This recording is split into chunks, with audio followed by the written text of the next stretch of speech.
хэрхэн төсөл үүсгэх вэ? Та Fondia цэгийн сайт руу орж зүүн дээд болонд байрлах санхүүжилт босгох цонхыг сонгоно. Санхүүжилт авах цонхон дээр дорсноор төслийн мэдээлэл бөглөх хэсэг рүү шилжинэ. Төсөл үүсгэх нь дараах 6 хэсгээс бүрдэнэ. Ерөнхий хэсэг. Та хамгийн түрүүнд өөрийн санаачилж буй төслийн гарчиг болон дэд гарчгийг оруулна. Үүний дараа таны төсөл ямар ангилалд хамаарахыг сонгоно. Төслийн байршил буюу хот аймгаа сонгон сум дүүргээ нөхөж бичнэ. Та төслийн болон нүүр хуудсан дээр харагдах зургаа оруулахдаа заагдсан хэмжээний дагуу 16:9 харьцаатай 5 мегабайтаас ихгүй хэмжээтэй зураг оруулна.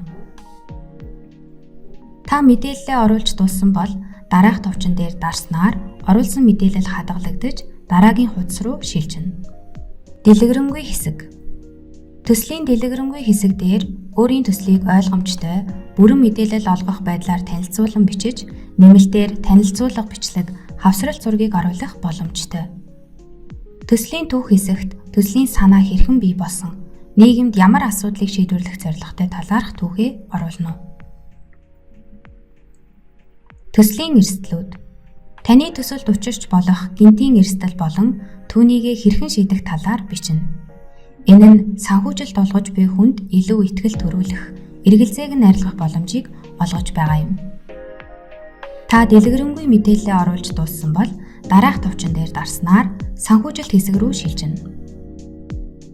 Санхүүжилт хэсэгт байрлах таны бүх мэдээлэл нийтэд ил харагдахгүй ба зөвхөн манай багаас төслийн хүсэлтийг шалгахад ашиглагдах болно. Үндсэн мэдээлэл хэсэгт та дараах 3 мэдээлэлд хариулж шаардлагатай лавлгаа болон тодорхойлтыг хавсралтаар оруулна. Төслийн тохиргоо хэсэгт та өөрийн төслийн төрөл болон санхүүжилт босгох хугацаагаа сонгон оруулаарай. Манай зүгээс төслийн төрөл болон хугацаанаас хамааран шимтгэл төлбөр тооцогддог болохыг мэдэгдэе. Санхүүжилтийн задаргаа хэсэгт хүсэж буй санхүүжилтээ тус тусад нь задлан бичиж, юунд зарцуулах тухайгаа дэлгэрэнгүй оруулна.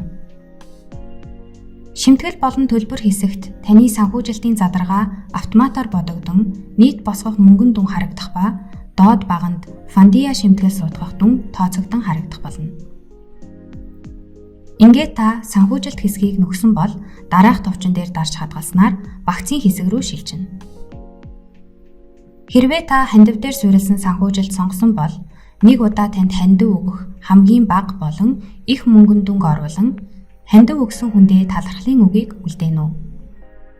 Харин урамшуул дээр суурилсан санхүүжилт сонгосон бол урамшууллын нэр болон урамшууллын тоо ширхэг, мөнгөн дүн, багцын тайлбар зэргийг бичнэ. Та нийт 5 хүртэл урамшууллын багцыг үүсгэх боломжтой ба нийт босгох мөнгөн дүнтэй нийцүүлэн үүсгээрэй. Төсөл нийтлэгдсэний дараа нэмэлт 1 болон 6 дахь багцын цонх үүсэх ба энэ нь ямар нэгэн урамшуулал олгогдохгүй олон нийт зөвхөн таныг дэмжин хандив хийх боломж үүсгэж байгаа юм. Багцын мэдээлэлээ оруулж дуусны дараа дараах товчон дээр дарж төслийн баг хэсэг рүү шилжинэ. Төслийн баг хэсэгт таны профайл хуудсын мэдээлэл орохгүй тул та заавал өөрийн болон төслийн багийн гишүүдийн мэдээлэл оруулах ба оролцоог бичин бөглөх ёстой. Энэ нь санхүүжилт олгож буй хүнд илүү ихтгэл төрүүлэх юм. Төслийн багийн мэдээлэлээ нөхөж дууссан бол дараах товчон дээр дарж хадгалан түгээмэл асуулт хариултын хэсэг рүү шилжинэ.